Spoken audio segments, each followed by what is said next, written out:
तर ही सगळी स्थिती आहे। दुसरीकडे कल्याण ग्रामीण, डोंबिवली, कल्याण पूर्व या सगळ्या ठिकाणी जी आहे ती मतमोजणीची तयारी आता आपल्याला बघायला मिळते आणि धाराशिवमध्ये देखील आता मतमोजणीची तयारी पूर्ण झालेली आहे। मतमोजणी केंद्राबाहेर पोलिसांचा मोठा बंदोबस्त करण्यात आलाय। उद्या होणाऱ्या मतमोजणी करता 1200 अधिकारी आणि कर्मचारी हे तैनात करण्यात आले आहेत।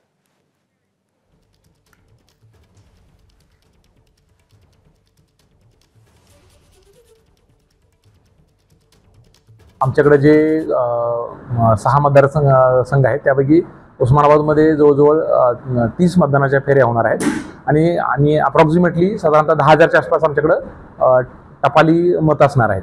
तर साधारणतः सुरुवात आपली टपाली मतदान होते आणि टपाली मतं झाल्यानंतर साधारणतः ईव्हीएमचे जवळजवळ 30 राऊंड होतील।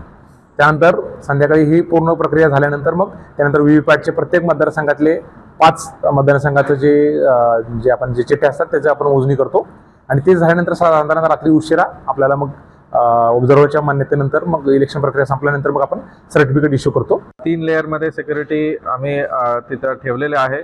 इनर रिंगमध्ये सीआरपीएफ आहे, एसआरपीएफ आणि जिल्हा पोलीस असं सिक्युरिटी आम्ही अरेंजमेंट केलेले आहे। प्रत्येक कॉर्नरमध्ये सीसीटीव्ही कव्हरेज आहे। सीसीटीव्ही रूममध्ये पण आमचे लोक असणार।